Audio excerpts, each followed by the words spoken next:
Hi, everybody. This is David Oleski broadcasting live from the remote office in Miami, Florida for the Rittenhouse Square Fine Art Show 5 o'clock club. Today, our guest is Kina Crow. We're restarting the broadcast. For some reason, I had a bad connection, but hopefully, the connection's better now. Real quick, the deadline for the applications for the September show is March 10th. Deadline for booth payment for the June show is also March 10th. So mark your calendars and make sure that you get your booth paid in time and make sure you get your application in. So this is of importance. Oh, really? And it's pausing again due to poor connection. Hello again. Hi again. And I you're looking at a dark screen again. I am. Oh, this is amazing. Right when I have you join is when it says paused due to poor connection and it's reconnecting. I'm sorry. I'm sure it's my fault. I have technology issues. I can't imagine that. I mean, I'm on Wi Fi. Granted, it is the hotel Wi Fi. Okay. So I don't know if that's something. But gosh, I don't know. It says it's reconnecting. Maybe it'll work momentarily. Well, I wonder if anybody can even see you. I don't know. I can see me. My son can check. He's in the other room. He can check Oh, and see that'd if be it's great. Yeah, working. if you could Yeah. check. My assistant. It's nice to have an assistant. It's Yeah. really nice. I mean, my wife is, she's my co-pilot, and she's there all the time for everything. But as far as the studio, I'm on my own. Okay, so Grace Sharp says yes, she can. Oh, okay. Because he says we can hear you. He just can't see you. So but we can see and hear me. Okay, just not So me. So I'll be the the shrouded interviewer. he's so It's like, mysterious. yeah, it's like I'm in the witness protection program or something, and nobody can see me. All right, well, good. That means all right, take off all my clothes and get comfortable. All right, Oh then. my So, God. no, I'm kidding. I'm just kidding. So, well, I guess as long as like Sharon's trying, just join Sharon. I don't know why, but for some reason it's a poor connection. Only when we're on this channel trying to do the split screen. It didn't do it during test ahead of time. So, go figure. Yeah. Okay. So yeah, people can see. Yeah, and everybody knows There's my your voice. voice. All right. Good. So yeah, at some point in the interview, I may suddenly appear, and everybody gets to see me in my Miami Okay. colors. But until then, you just can imagine how I must look, enjoying myself in warm and sunny Florida on a lawn chair with a tie-dyed poodle, and I don't know what else. But You did look a little bit tan. yeah, well, you can't really escape the sun here. It just, especially the last show was just brutal. How But was it? Was it Coconut Grove? yeah, it was Coconut Grove. Was the show good? But good in different ways. Okay. Yeah, mixed results. Somebody, yeah, some people did really well. Others, just like any show, did not do as well. And I think it's the same as any show. You wind up, you'll get calls later, and everything. Everything winds up working out. I love the girl who runs that show now. Oh, Camille is just wonderful. Yeah, Yeah.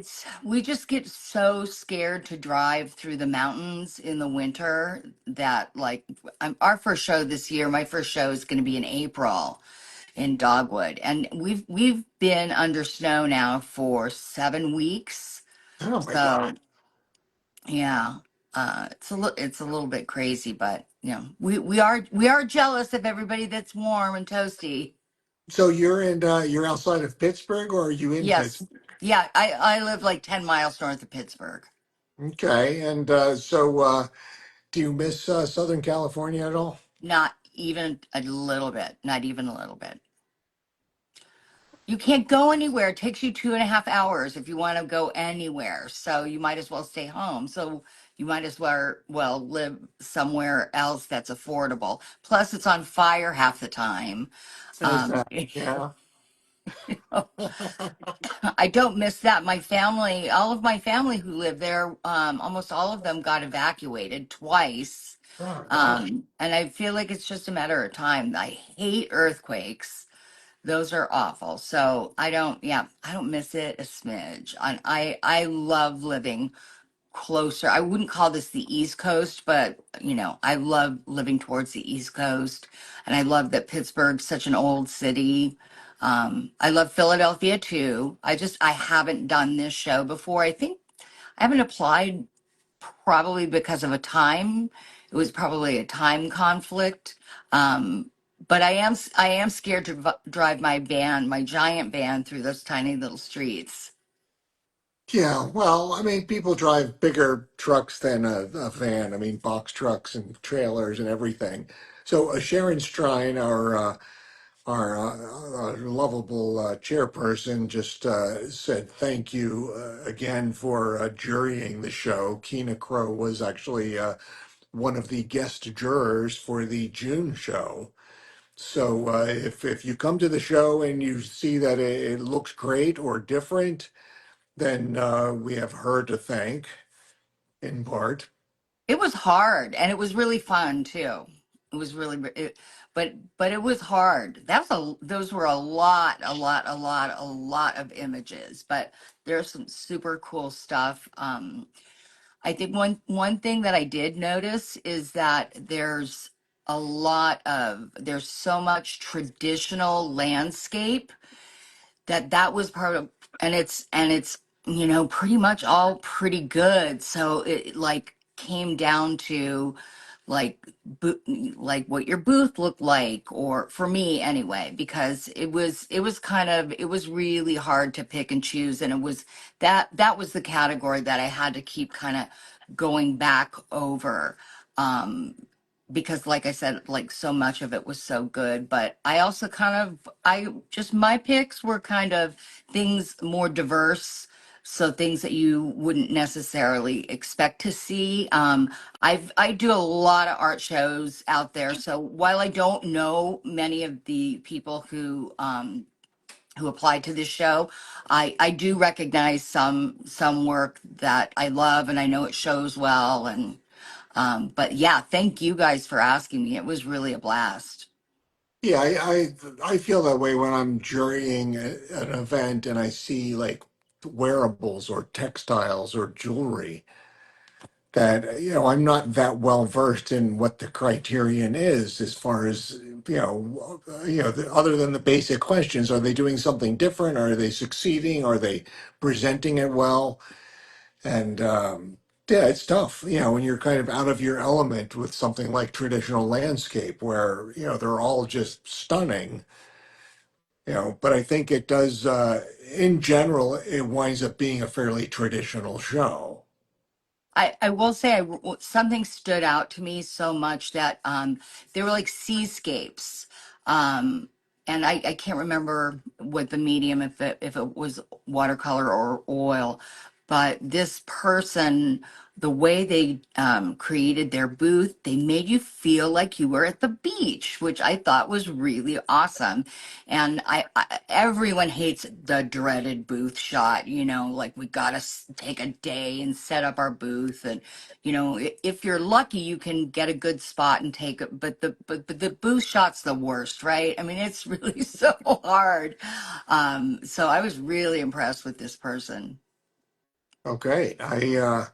I lately I just shoot my booth shot at a show, which I generally would recommend people don't do that because that's not necessarily the best setup. But sometimes the light is so perfect, and you're set up on Yep. perfectly clean pavement or grass, and it's just too perfect. Like I'm doing the Gasparilla show in Tampa Hmm. in 2 weeks, and they have us set up on, I think it's AstroTurf, and you feel like you're on a pool table. It's so perfect and flat and green. It's like it was designed for booth shots. Yeah, I did that show years ago. It was just not my show. I love Tampa. A great friend of mine lives there, and I have there's a couple of people who collect my large clay who've been so kind to me, who live there. But again, it's like we're just like crossing our fingers getting down to Florida in the winter, and I'm like I'm kind of an old lady, and I'm on Xanax, and like I can't take that anymore. So I'm well, now we're just like our plan is to kind of start in April, maybe March, but and stay a little bit closer to home because we used to go all the way out to the show in Portland, Oregon, which is a Ah, small, lovely show and it's completely put on by artists, but it's a 4-day drive and yeah. the last time we went, Max broke down twice. So I was like, I just can't take it anymore. So I don't think we're going to be going out west, which, makes me sad unless there's like a courier service for artists, that would be awesome. Well, actually, now you mention that, I did the show in Highland Park and sold a very, very large painting. And I was talking about having to, and by the way, I noticed that I think my camera's working again. Um, I had to get this painting to Southern California, and the artist across from me said, "Oh, well, I'm going to be putting my full-size van on a truck, and he's going to drive it, and I'm going to fly, so it'll be there in 3 days, and I can deliver it That for you." sounds amazing. I'm sure it's not cheap, but just the joy of not having to I do the know. driving. I'll have to So get, there's that. wow. What's that person? I need that info. Well, after this, Okay. I'll reach out with his name, and you can make a connection with him and see Thanks. what he did. Yeah, no problem. And if anybody else needs to know that too, well, just reach out, and I'm just chock full of information. But yeah, I used to drive the whole way to Sausalito and back I've done that until one they, as well. yeah, until they stopped having the show, which was right when I decided I didn't want to do that drive anymore. Is the last year Yeah. they had the show, so the timing worked out really well there. So you've done the craft show in Philadelphia. Let's talk about Philadelphia. So yeah, so I've done the PMA, the one that's inside. I think it's the Women's Committee. Is that right? Is that right? It's been a few years since I've done that. It was beautiful, beautiful. This lavish layout, really, really incredible. But oddly enough, because I'm a resident of PA, this one year they implemented some sort of extra tax on residents, artists who live in the state of Pennsylvania. And it wasn't explained well, and I didn't really understand it. And then they came back to me about a year later and demanded like a little over $2,000 because of this special tax. And I said, well, where was I supposed to get that money from? Oh, well, you charge it to your clients. You add it to the cost. And I was like, I can't really do that. I'm like, that doesn't make sense. So I've been mad. I've been mad at Philadelphia, to be honest. but the food is so good, and the Oh yeah, show there is right across from Reading Terminal Market, which was like yeah, was a dream. I love that. So yeah, I like if my schedule is clear, I might just like hop on a train or get my husband to drive me over and come see the show in June, right? yeah. Yeah, because that'd be really fun.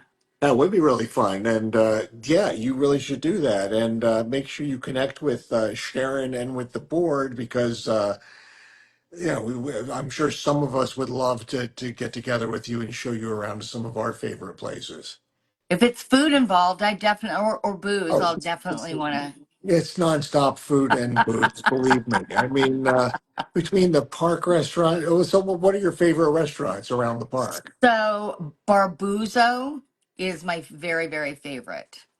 Um, I can't remember the name of the street that it's on, but it's also owned by the same people who own Little Nana's, which is an Italian restaurant, and it's served very, very traditionally, like an old Italian grandma's house.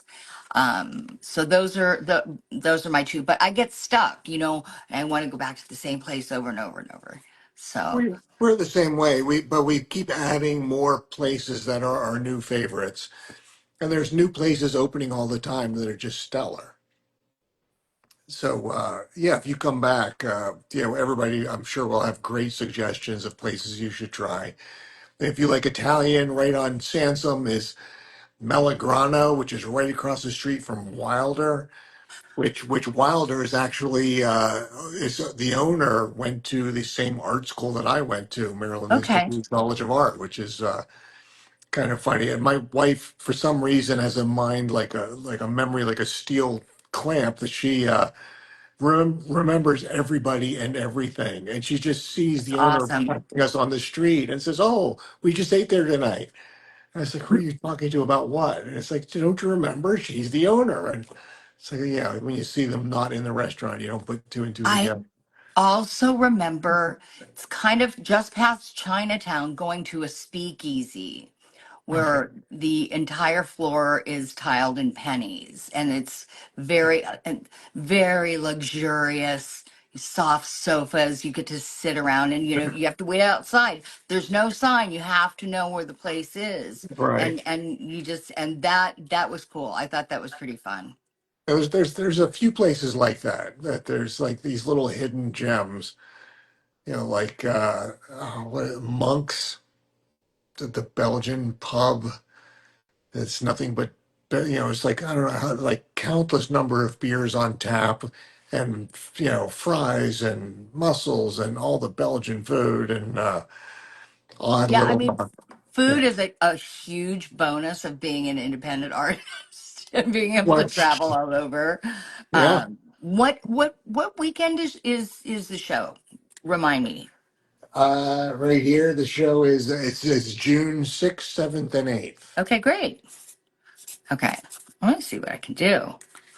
Now I'm hungry. Well, we're planning dinner north of here, and we're looking at a couple of different places. We're not sure where we're going tonight, but it is all about the food. And being here in Miami, of course, it's the Cuban food and all of the great Italian places and the Peruvian ceviche places, and it just goes on and on. So let's talk about your work. What can you About tell us mine. about your work? What can you tell us Um, about it?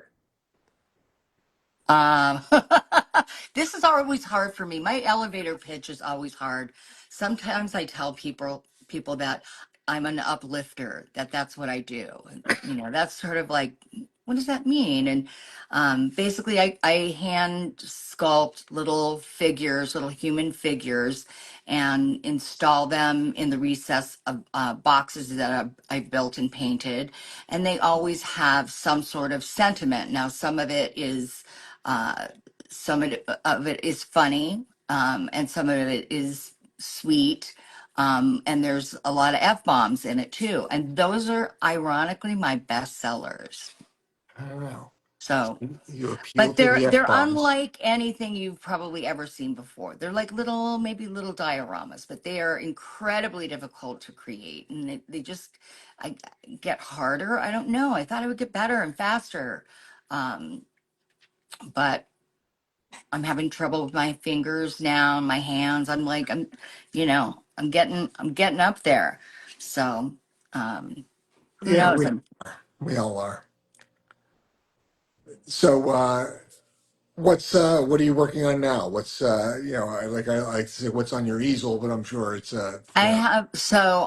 Because of the process, I have about 45 pieces that I know I'm going to be doing in different sizes and different stages. And we're doing the worst part now, which is priming the backs and then painting the backs and taping them off and putting the wire on. So that's the really exciting stuff that's going on in the studio right now. Getting all this sand, like we put up a little tent so that the joint compound powder doesn't go everywhere. all And right. yeah, so that's something I'm trying new. Before I used to do maybe 12 to 14 pieces at a time, but I thought, oh, this is kind of working a little bit easier. So there's not so much back and forth. But like there's ceramic, so they're fired. They're fired twice in an electric kiln, and then they're painted. And then the pieces are painted, and the little guys are hollow, so they have to be bonded into the piece. So there's just, every time I do one of these, I mean, they're charming and I love them. But every time I do one, I'm like, geez, this is like, there's so many processes, there's so many materials.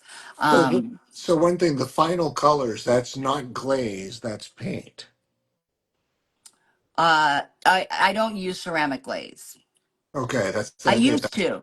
I used to. And then, but for me with ceramic glaze, I used to use an underglaze when it was at the wet stage.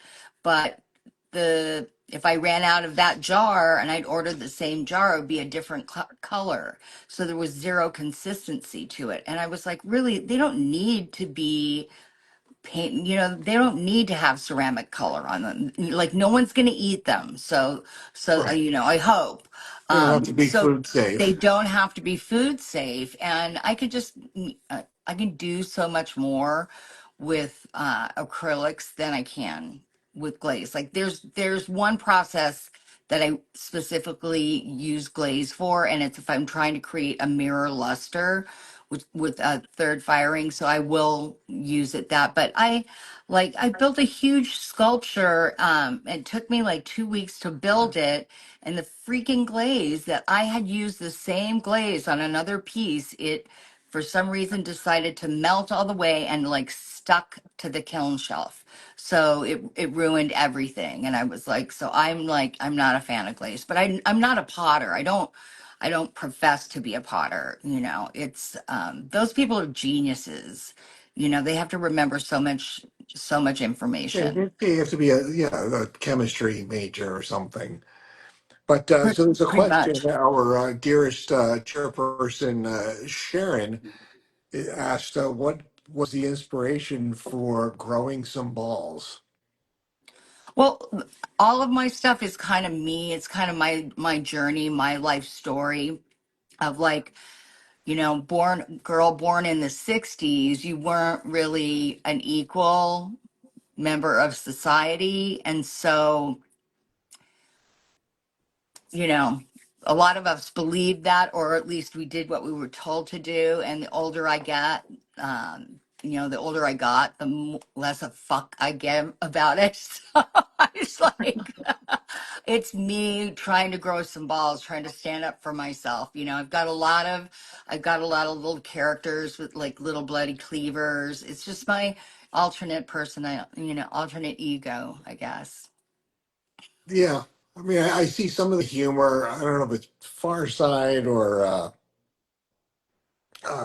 yeah. There's some of the cartoonists. I'm seeing some of that wry, dark humor. What Grimm wasn't that a cartoonist? I'm drawing a blank here. It'll come to me later. But yeah, I mean, it's not whimsy. Because it winds up bordering on dark sometimes, which Well, is it what. does. It looks cute. It looks cute from the beginning. It looks adorable, and little children will come up and then go, oh God, their moms like, oh my God, what's Yeah, stop but it's looking at not. that. It's not all that too. A lot of it has to do with being grateful and counting your blessings. So but that's who we are as people, right? I mean, we're not one focused. If we were one focused beam of light and integrity, we wouldn't even need to be here. We wouldn't have to have this journey. And I think it's interesting that, like, everyone I know has one, two, seven sides, seven different, like, personalities within their own personality. And I think that that's what's kind of fun. It's that you can be both. And I think we all are, to a certain extent. Except those people who can stay on diets, you know. So some I don't know. people just somehow remain as perpetual angels at every age. I mean, I keep quoting, when you turn 50, men are allowed to be curmudgeons. Well, I'm well past 50, yet I still I still have to watch what I say. I use the acronym FFS because if I came around and said it, my wife would keep saying, "Now you be nice," and I she's don't know ended what that up. means. So Oh, it's just it's more colorful language. But I can't just blurt it out, and there's so many things I can't do. So I hear somebody is coming in. Who is the artist? This that we're interviewing right now. This is Kina Crow.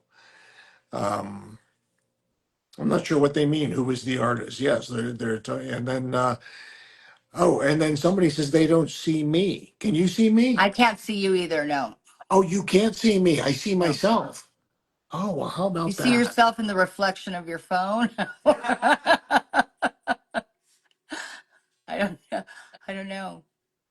Still nothing. No, I say, well, I'm Shazam. I'm the So technological winner, I guess, of this round.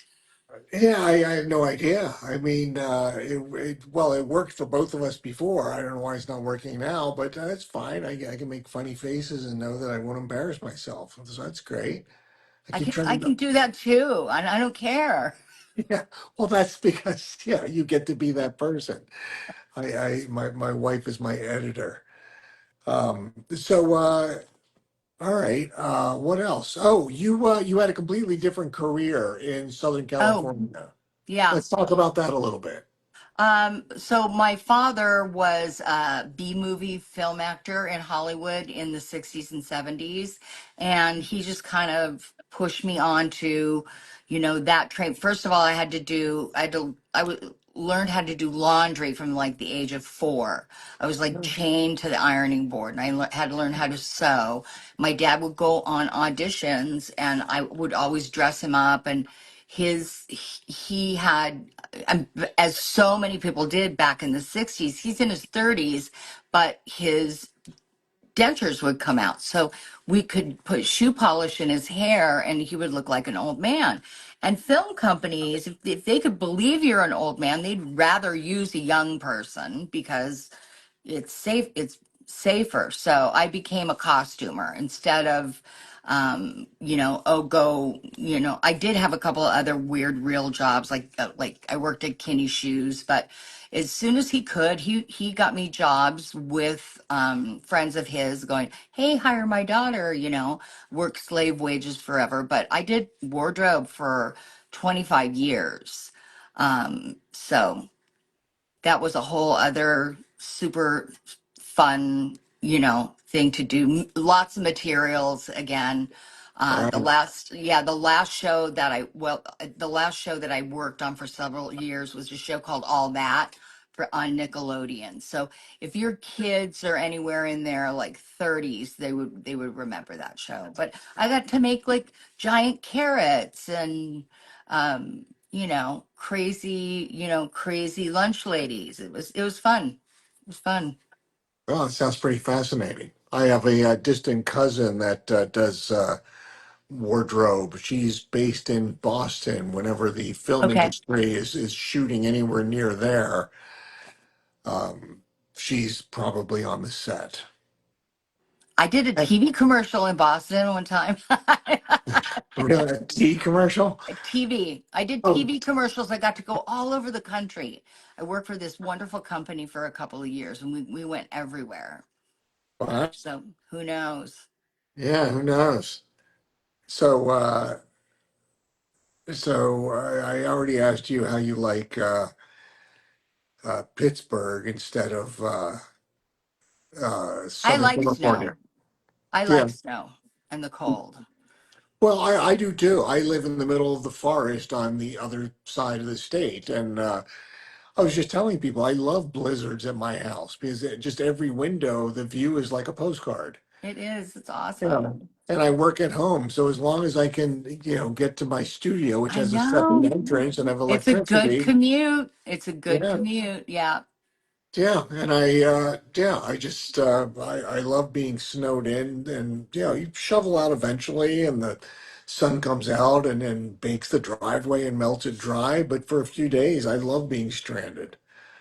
Well, we've had snow for 7 weeks now. I think it cleared out one week for a few days, and now it's down again. The only thing about it is my yard looks so much nicer when we're snowed in. As Yeah. soon as, because we've never caught up to the seasonal thing. Like from living in California, we're always behind. It's like, oh, the leaves, like we just leave them there. We just let the snow fall on them, and we might pick a few of them up or blow them around. You're not supposed to get rid of your leaves. You're not supposed to put them in the trash receptacles because the firefly eggs go away, and we like firefly eggs. Oh, But really? yeah, I live in my home is so awesome. It's like it's about an out little less than 2 acres, so it's very secluded. And I have a studio in the back, and like so much wildlife. And yeah, I'm pretty happy here. My husband is literally like, you never take me anywhere. You know, he wants to go to Florida or Hawaii, or he just wants to go somewhere hot. Yeah, I mean, I'll come to Florida to do shows, but it's not my favorite place. Yeah, I like being in the Northeast. I like, when summer comes, that's when you do shows, and but yeah, this is the only game in town in the whole country right now. So coming to Florida I just know it's makes kind of, sense. yeah, it's a cool. I think that because I am seeing some newer artists out there, and I think there is no faster way that I know of to get, like hundreds of thousands of eyes, sets of eyes on your work than doing an art show. I mean, you can Instagram your tail off, but for maybe you're good at that, or but some of these shows get 500,000 people, Oh, and I you get know. so many people come through. And I mean, it is a little weird, it's like camping, but there's something charming about it, to me at least, that, and I love connecting with people. And now I'm like, I am such good friends with just collectors that I met at art shows. So I say yay for this life. I like it a lot.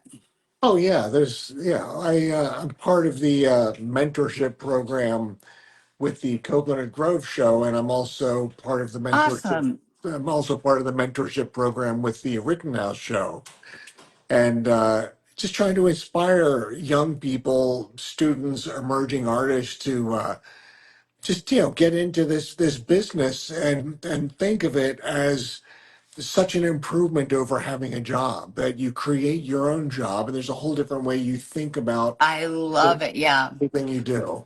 I literally make my living with my hands. I love that. And I just, when I meet people in the booth and they say, do you have some other source of income?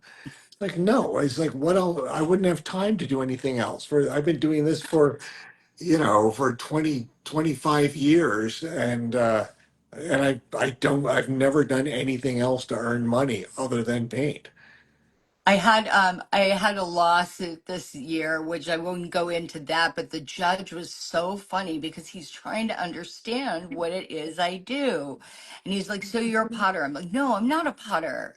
He goes, "Well, what do you do?" And I go, "I make little people out of clay." And he looks at me, goes, "You mean like you could make me?" I was like, "Yeah, yeah, I could," but I just thought that was very funny. Yeah, Um, it would be really hard to describe your work in 100 characters, like some of the Zap says 100 characters. I mean, for yeah, me, I mean, I got mine down, but it's not really. I'm still having problems with my elevator pitch. well, try AI. Put in That's a everything, good idea. try everything you want to say, and then say it has to be in 100 characters or whatever, and condense it down to describe all of this. And it'll take it 1 second to spit out something that That's is a great public. idea. Never thought of that. That's what it's good for. I'm going to That's do that right after. good. I'm glad I can help. So, anything else? Does anybody have any questions out there? I know that maybe it looks like it's just a dark camera talking to you. Chat cot. I see. Somebody put up chat cot. I think that's like a chat robot thing. So I'll look that Oh, one. Chat. yeah, I never heard of Oh, that. chat cot. I can't even read. Chat Oh, Chat GPT. GPT. Oh, okay, Yes, okay, yes, yeah. okay, That okay, is the AI, yeah, okay. standard. Yeah, Chat GPT. Okay, cool. yeah. Thanks. It's Thanks an for the app. tip. It's an app you can install, and then of course there's the new one that just came out of China. That's actually really really good. So yeah, there's a bunch of different apps you can use. A lot of them let you do it 3 attempts for free per day, and then they And start then what do they charge you? a minimal amount, but just wait till tomorrow and try it again. Oh, okay. Yeah, yeah, Interesting. yeah. Try to do as much as you can for as cheap as you can. Interesting. Yeah. So, well, this was fun. Thank you so Thank you much. so much for having me on. This was awesome. Oh, you're very welcome. I'm sorry if my camera's been dark for you and for It's everybody okay. out there. I saw how cute you are when at the beginning, so Well, it's all thank you for good. that. So yeah, try to come out to the show in June, and also for all of you I out think there. I will actually too. Uh, I have a couple other friends who do that show pretty regularly, so it'd be killer to see them. And it's Did you not that know? far Do you from me. know Janine Pennell? No, I don't know, Janine. I She. know Daphne Covington Oh yeah, we love and Daphne. and Amy Carsonson. Oh, we love Amy. Amy Yeah, actually serves on our board, yeah. and I think she was actually the connection to get you in as the juror. Yeah. I mean, we can have some fun when we go Oh, out. well, we've had a lot of fun with both of them, but yeah. I definitely gonna mark it as a trip to do. It'd be fun. Yeah. So yeah, somebody said it was so interesting to hear about your work. That was Art Mariana, and then yeah. So thank you all for tuning in. Um, Thank Thank you. Yeah, you. you're very welcome. Please try to come to the show. I will, David. It was lovely to meet you. It's lovely to meet you as well. Hopefully, we get to meet in person. I'm surprised we haven't crossed paths with the shows that we I've both seen do. your name on a million different show lists. I mean, I recognize your name right away. Yeah, well, yeah, I get around. So yeah, we will catch Heard up. that about you. No. All Bye, Dave. Thank you so right. much. You're very Appreciate it. welcome. Very Take welcome. care. All right. You too. Bye bye. Bye. All right. So for everybody else out there, again, the June show is June 6th, 7th, 8th. The deadline for booth payment is March 10th. The September show is what is the date of the September show, you may ask? Let's see here. The September show is September 19th, 20th, and 21st. The application deadline is coming up March 10th. The purchase deadline is June 16th, but you want to make sure that you're applying for the show by March 10th. If you have any questions, feel free to reach out to the board members through Instagram or through the website. We have tutorials on how to apply, of what you should be doing to get this going. And so by all means, get your application in on time. Thank you all for tuning in. And I'm sorry if you weren't able to see me through this entire interview. Hopefully you can see me now. But again, this is David Oleski broadcasting from Miami, Florida for the Rittenhouse Square Fine Art Show 5 o'clock club. Thank you all for tuning in, and I'll talk to you all soon. Bye bye.